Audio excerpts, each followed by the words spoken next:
I already knew she was cheating on me, but I hadn't said a word. I was waiting for the perfect moment to expose her betrayal. I knew we had a family dinner planned, so I decided to serve her infidelity as dessert. Let it sit there, cold and bitter, after the warmth of the meal had faded.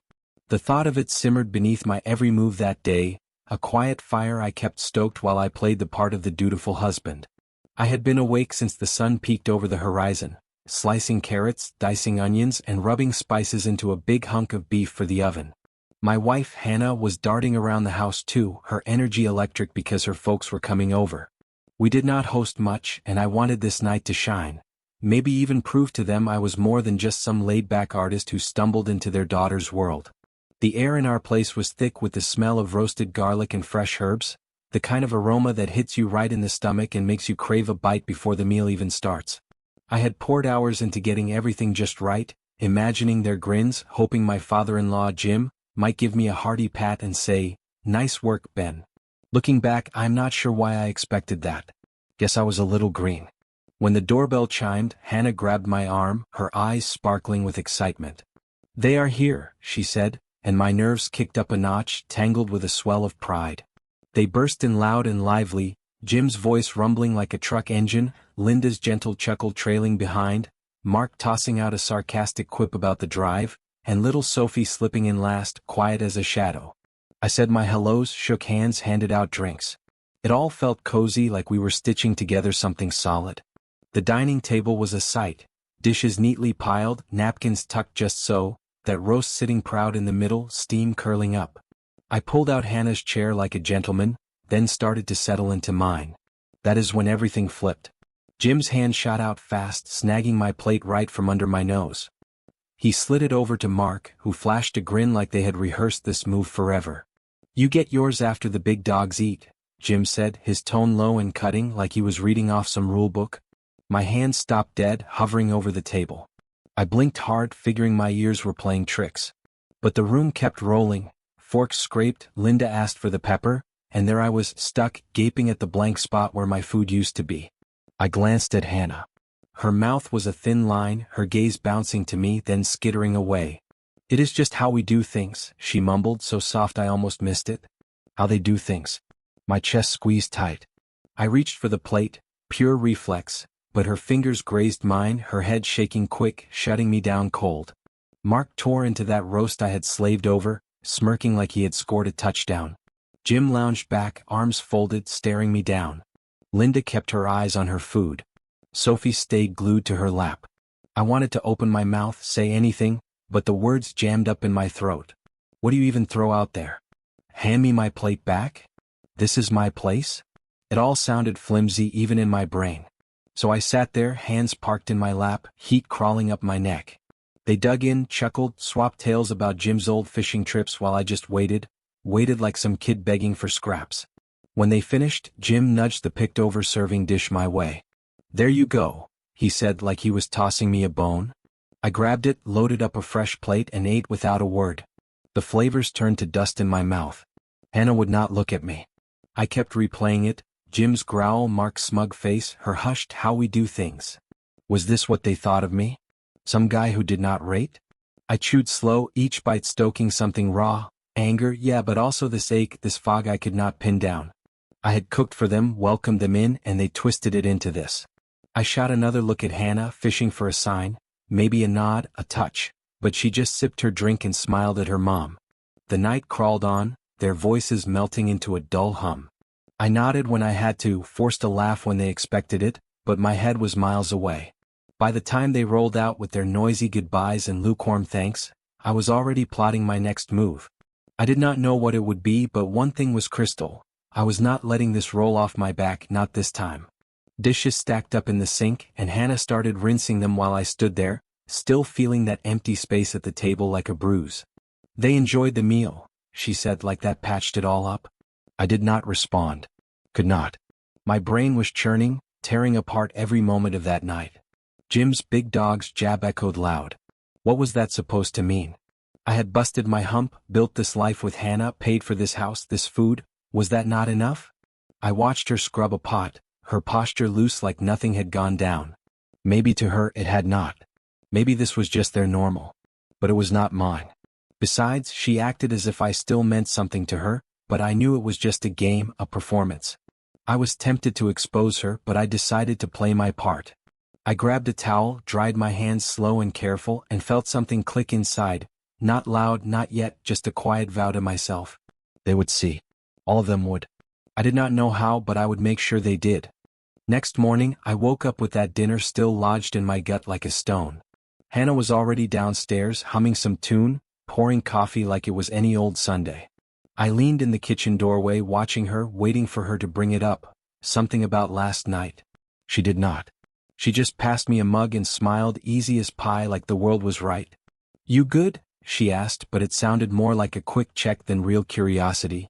I nodded, took the coffee, and parked myself at the table, the same table where Jim had laid down his law.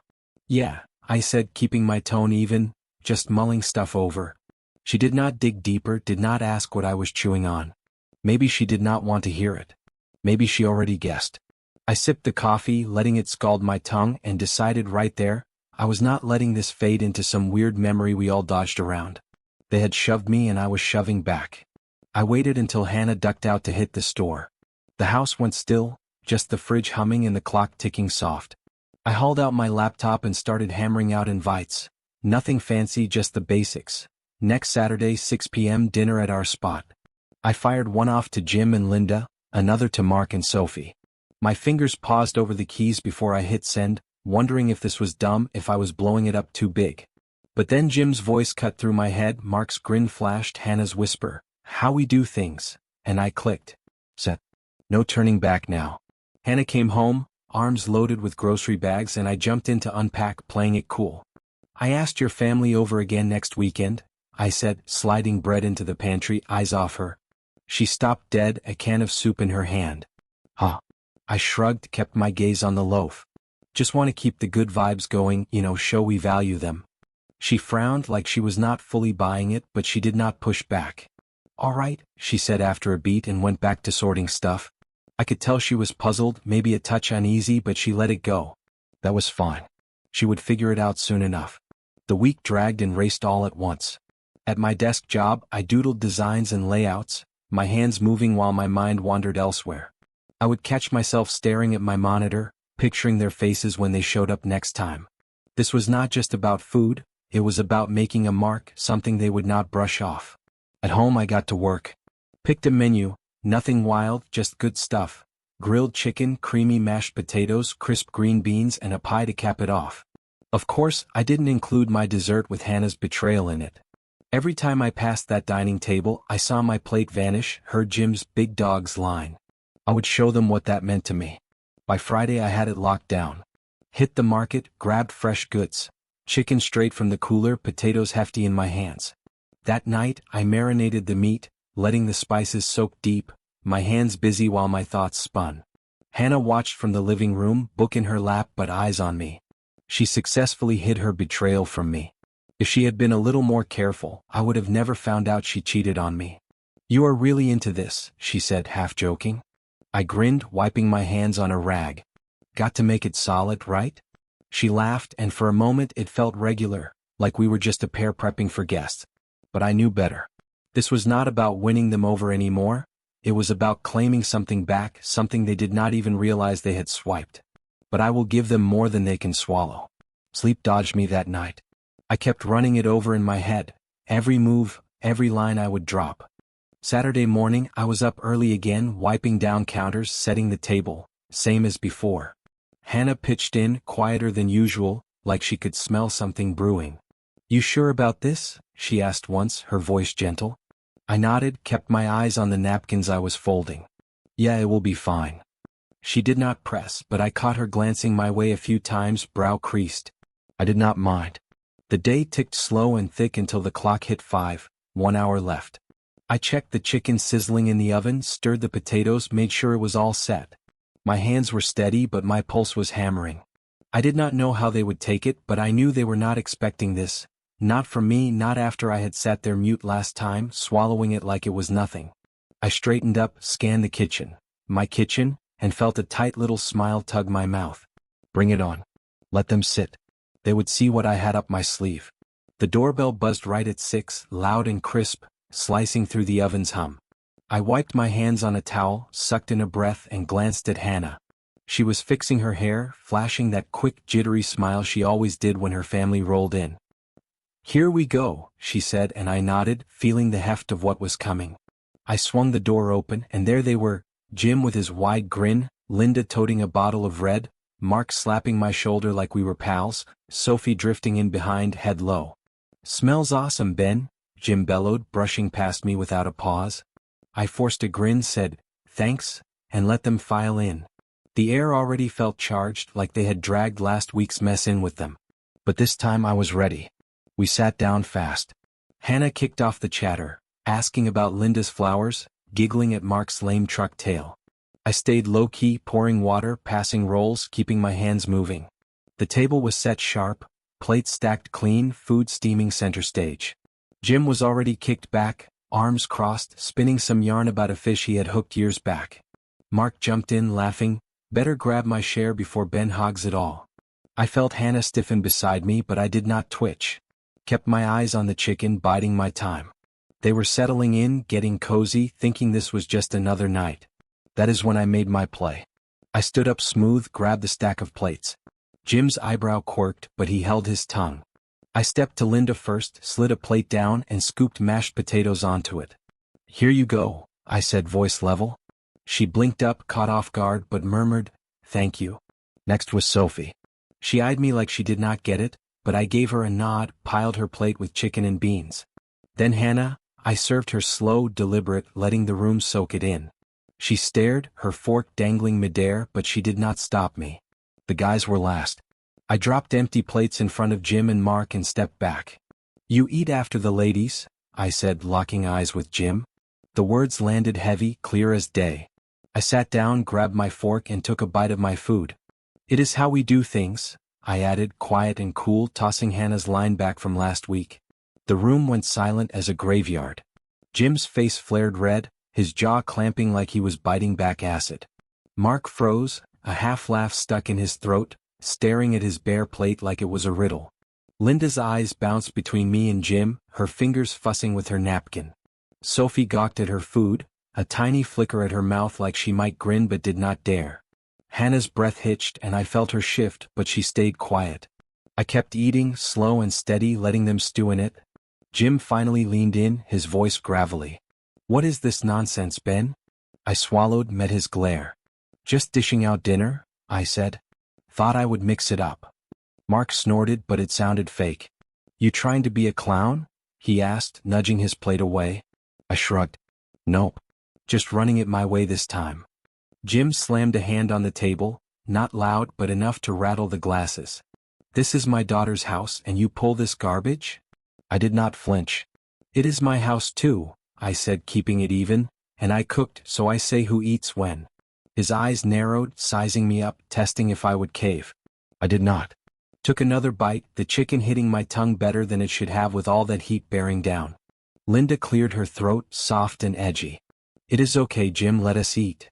She spooned some potatoes onto his plate, trying to smooth it over. He grunted, did not touch it. Mark grabbed the spoon himself, muttering something I did not catch. Sophie ate quiet, her hands shaky but steady. Hannah had not budged. I could feel her staring, sharp and lost, but I did not look. Not yet. The rest of the meal was rough, choppy. Jim and Mark ate, but it was like they were mad at the food, big, grumpy chomps, no praise this time. Linda kept the small talk flowing, her voice too high, babbling about nothing. Sophie stayed mute, but I caught her glancing my way quick now and then. Hannah poked at her plate, her leg jittering under the table. I stayed chill, finished my food, even went for seconds. Let them simmer. Let them taste what I had last week. When it wrapped, Jim shot up fast, his chair scraping loud. "We are out," he said, not sparing me a look. I leaned back in my chair, crossing my arms. "It's too early to leave," I said, voice steady. "I haven't served dessert yet." Hannah's head snapped toward me, her brow creasing. "What dessert are you talking about?" she asked, surprise threading her words. She hadn't seen me touch the oven since the chicken came out, hadn't caught a whiff of sugar or butter all day. I turned to her, a faint smile tugging my lips. "You were the one who prepared it, Hannah. Now it's time to serve it." Her eyes widened, confusion flickering, but I didn't give her a chance to dig. I shifted my gaze to the table, calm and deliberate. Everyone take out your phones. I'm going to send you instructions on how to properly enjoy this dessert, to really get its full flavor. Jim froze halfway to the door, his hand hovering over his coat. Linda's soft goodbyes died in her throat as she fumbled in her purse. Mark shot me a sideways glare, but he pulled his phone out, curiosity outweighing his irritation. Sophie hesitated, her fingers twitching before she reached into her pocket. Hannah stared at me, her breath shallow, but she grabbed her phone too, slow like she wasn't sure she wanted to play along. The room went still, all eyes on me waiting. I tapped my screen a few times, hit send and leaned back. A chorus of pings broke the silence, sharp, jagged little sounds. Jim's face twisted as he squinted at his phone. Linda gasped, a hand flying to her mouth. Mark's jaw dropped, his thumb frozen mid-scroll. Sophie's eyes widened, darting to Hannah, then back to her screen. Hannah's phone slipped an inch in her grip as she stared at the message, color draining from her face. The photos were crystal clear, Hannah with another man. One in a hotel room tangled in sheets, her laugh caught mid-frame. Another at the hotel pool, his arms slung around her waist, water glinting off their skin. A third at a cafe, her hand brushing his over a table littered with coffee cups. No mistaking it. No talking her way out. Where did you get these? Hannah demanded, her voice cracking, sharp enough to cut through the stunned hush. She shot to her feet, chair wobbling behind her. I met her gaze, cool as ice. I hired a private investigator. Someone saw you with him at that cafe, didn't say who, and tipped me off. I had to know. The PI did his job. Sent me those. I nodded at the phones still glowing in their hands. Pretty thorough, right? Jim's face went from red to purple, his fist clenching around his phone like he might crush it. This is your idea of dessert? He growled, stepping toward me. Linda grabbed his arm, whispering something frantic, but he shook her off. Mark just stared at Hannah, then me like he couldn't decide who to swing at. Sophie shrank back, her phone face down on the table, hands trembling. Hannah's eyes locked on mine, wild and desperate. Ben, why would you do this here? Now. Her voice broke, but I didn't flinch. Because you didn't think I'd push back, I said, standing slow, letting the words sink in. Not when your dad took my plate, not when you brushed it off, and not when you thought you could sneak around behind me. I'm done eating scraps, Hannah. This, I gestured at the phones, the photos lighting up their screens, this is me serving what you deserve. The air turned thick, suffocating. Jim stormed to the door, barking, "We're done here," and this time no one stopped him. Linda trailed, tossing a shaky glance my way. Mark followed, muttering curses under his breath. Sophie lingered a beat, her whisper from earlier, "Dinner was good," echoing in my head as she slipped out last, head low. Hannah didn't move. She stood there, phone dangling in her hand, the photo staring back at her. "Ben," she started, voice barely above a rasp, but I cut her off. "Not now," I said, turning to the table. I grabbed a stack of plates and headed for the sink. The clatter of ceramic filled the quiet as she sank back into her chair, the weight of it all pinning her there. I ran the tap, let the water steam, and started scrubbing, hands steady, mind sharp. The fire I'd kept stoked all this time burned hotter now, but it wasn't wild. It was mine to wield. The next day kicked off slow, weighed down by last night's mess. Hannah was up first, drifting through the kitchen like a ghost, quiet, not meeting my eyes when I came down. I poured coffee, sat at the table, and watched her cut an apple, the knife tapping the board. The silence was suffocating, a wall we'd built overnight, but I wasn't letting it stand. I set my mug down hard enough to make her flinch. "We need to talk," I said, voice low but firm. She froze, the knife hovering over the apple, then turned, her eyes sharp and guarded. "About what, Ben? Your little stunt with the photos?" I leaned forward, elbows on the table. "No, about you screwing around behind my back. About you thinking I'd just sit here and take it." Her face twisted, shock, then anger, then something raw. "You humiliated me in front of my family," she shot back, slamming the knife down. "You didn't have to do it like that. And you didn't have to cheat," I said, cutting through her defense. "Hotel rooms, pools, cafes. How long, Hannah? How long were you playing me?" She crossed her arms, jaw tight, but her eyes flickered, guilt she couldn't hide. "It wasn't like that," she started, but I laughed, short and bitter. Save it. I've got the proof. You don't get to twist this. She stepped closer, voice dropping. I made a mistake, okay? I didn't mean for it to. I cut her off, standing now, towering over the table. A mistake? You don't accidentally end up in some guy's bed. You chose it. Over me. Over us. Her breath hitched and she looked away, lips trembling. What do you want me to say, Ben? That I'm sorry? I am. I didn't think you'd. She stopped, swallowing hard. Didn't think I'd find out? I finished for her, voice cold. Or didn't think I'd do anything about it? She didn't answer, just stared at the floor, and that silence said everything. I took a step closer, keeping my tone even. You can stay here tonight, sleep it off, figure out where you're going. But tomorrow you pack your things and leave. Her head snapped up, eyes wide. What? Ben, this is my home too.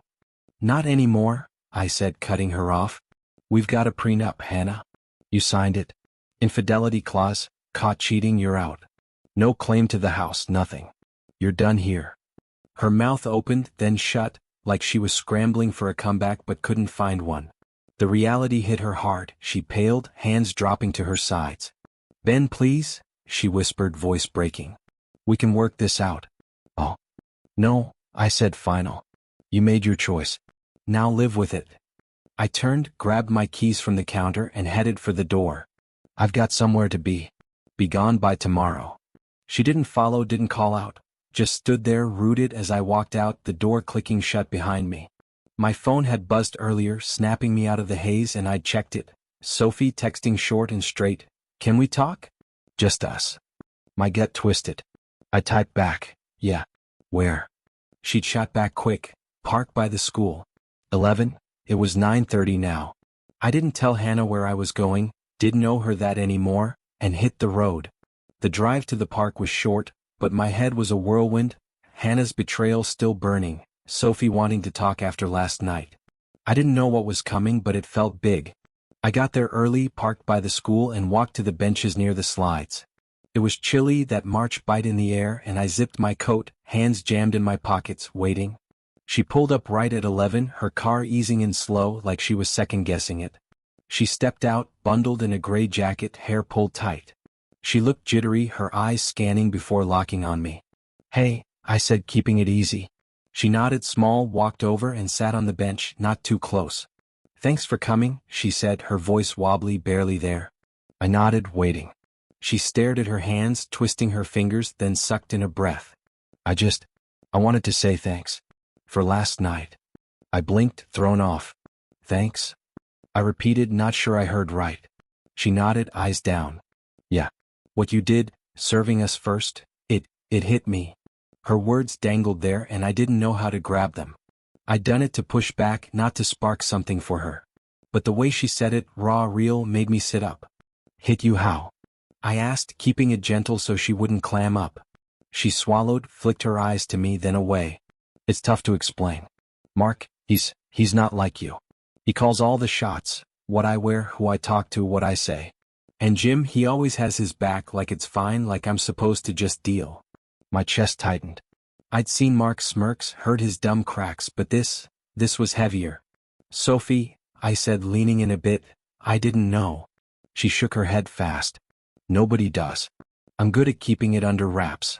But last night, when you did that, when you put us first, it was like you saw it, like you got it. Her voice broke and she pressed her lips tight, fighting tears. I didn't know what to do, reach out or hold still. I didn't know, I said again, straight up. I just wanted them to feel what I felt. That was it. She nodded, a shaky smile breaking through. Well, it worked. For me, at least. I didn't think anybody else saw how they are. Thought I was losing it. You're not losing it, I said, firm so she'd hear me. You're not alone either. Her eyes widened, then softened, and she nodded like she was clinging to that. We sat there a minute, the wind rattling the bare branches, kids hollering by the slides. Does Hannah know? I asked, careful. Sophie shook her head. No, I don't think so. She's tight with them. She doesn't see it like you do. That landed hard, harder than I expected, especially after this morning. Hannah didn't see it, or wouldn't. Yeah, I said, mostly to myself. Sophie shifted, tugging her jacket closer. What about her? She asked, her voice tentative. What have you decided about Hannah? I met her gaze steady. I'm filing for divorce, I said, the word solid, final. She's out of the house tomorrow, prenup's got her covered on that. It's done. Sophie's eyes widened slightly, then she nodded slow, like she'd half expected it but still felt the weight. I don't know what I'm doing, she said after a beat, but last night, it made me think I could. Maybe. I didn't press, didn't ask what she meant. Just said, if you need anything you tell me, okay? She nodded, stood. Thanks, Ben, she whispered and headed to her car, her steps a little surer. I stayed on the bench after she split, staring at the dirt, my head packed. Sophie's words looped. Mark calls all the shots. Jim has his back. And Hannah, she'd been blind to it all, wrapped up in her own game.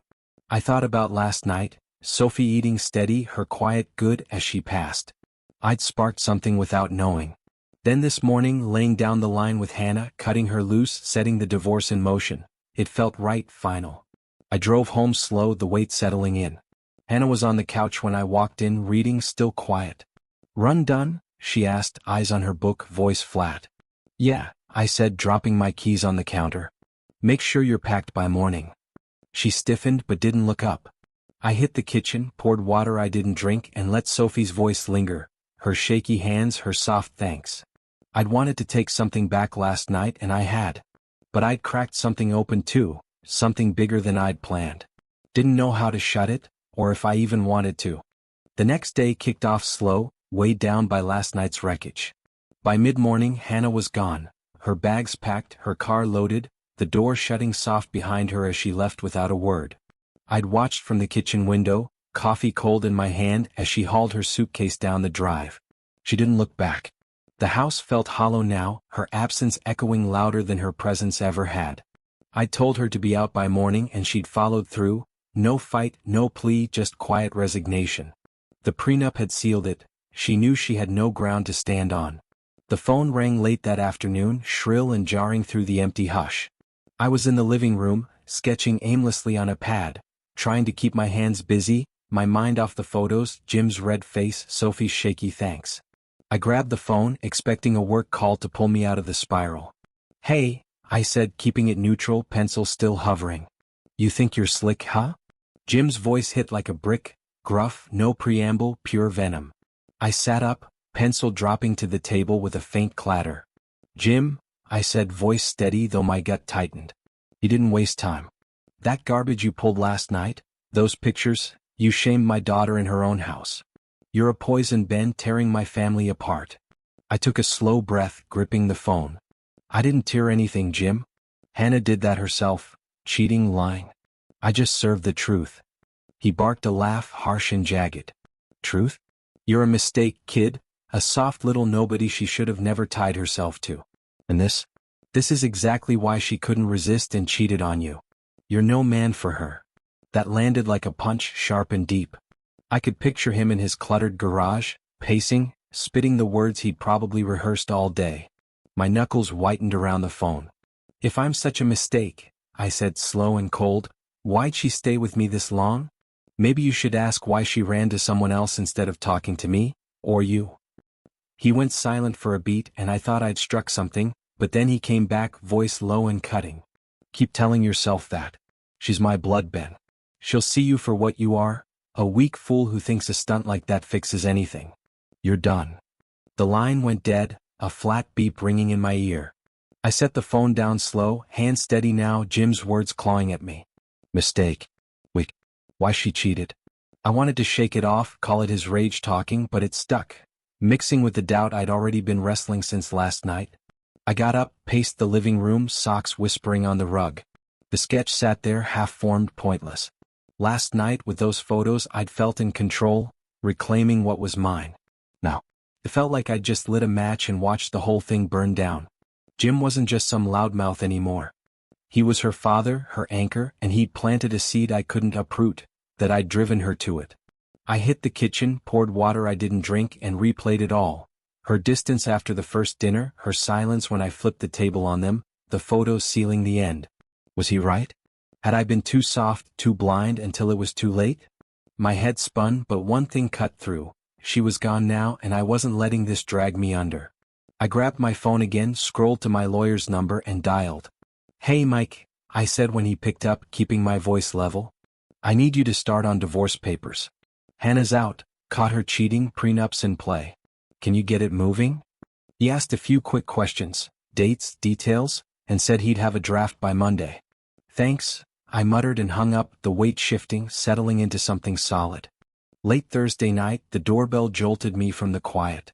I was in the kitchen, nursing a beer, staring at the counter where I'd once diced onions for that first dinner.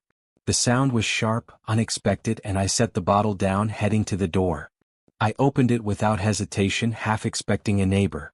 Sophie stood there, tears streaking her face, a duffel bag slung over her shoulder. Her jacket hung loose, hair wild, like she'd run straight from chaos. "Ben," she said, voice breaking, "I didn't know where else to go." My gut sank. I stepped aside fast. "Come in," I said, scanning the dark behind her for Mark's truck. Nothing.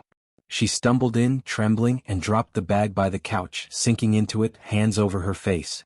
I shut the door, locked it, and sat across from her, leaning in. "Sophie, what happened?" She took a ragged breath, wiped her eyes. "Mark found papers in my bag, divorce stuff. I've been thinking about it since your dinner. He lost it, Ben, yelled, said I'd never leave, he'd make sure." Her words hit hard and I nodded, piecing it together. "Did he hurt you?" I asked, voice low, dread curling in me. She shook her head quick. "No, not physically. But he smashed a lamp, threw things." I grabbed my stuff and ran. I exhaled, tension easing a fraction. Sophie, quiet, shadowed Sophie, had taken a step, sparked by that night I'd flipped the table. "You're safe here," I said, firm. "He's not getting in." She nodded, shaky, hands twisting in her lap. Then headlights cut through the window, bright, fast. My stomach dropped. I moved to the curtain, peeked out. Mark's truck screeched into the drive, Jim's car right behind. "They're here," I said low, turning to Sophie. She shrank back, breath hitching, grabbing her bag like she might bolt. I shook my head. "They won't get past me." The bell rang, then fists pounded, hard, furious. "Sophie." Mark's voice thundered through the wood. "Get out here." I opened the door a crack, just enough to face them. Mark red-faced, fists clenched, Jim looming, arms crossed, eyes cold. "Move, Ben," Mark snapped, stepping up. I didn't budge. "She's not going with you," I said, calm but unyielding, filling the doorway. Jim pushed forward, voice icy. "You're meddling in family, kid. Back off." I held his stare. "This is my house. She stays. You don't decide." Mark lunged, quick, aiming to shove through, but I braced, shoulder catching his weight. He stumbled back, swearing loud. "You think you can keep her from me?" he shouted. I didn't flinch. "She's not your property." She said no. Jim yanked Mark back, but his glare stayed pinned on me. "You're ripping us apart," he hissed. "You did that yourselves," I shot back, chest pounding but voice steady. "Leave." Mark pointed, furious. "This isn't over." Jim muttered something to him and they retreated, slow, reluctant, engines roaring as they peeled out. I shut the door, locked it tight, and turned to Sophie. She was crying again, soft, hands over her mouth. "Thank you," she whispered, and I nodded, the adrenaline still buzzing. "You're good here," I said, sinking into a chair across from her. "Get some rest." She stayed that night, curled on the couch, duffel by her side. I didn't sleep much, kept an ear out, half expecting them to roll back. They didn't. By morning, Sophie was up, hands shaky but jaw set. "I'm going to the courthouse," she said, zipping her coat. "Filing for divorce." I handed her a thermos of coffee. "You sure?"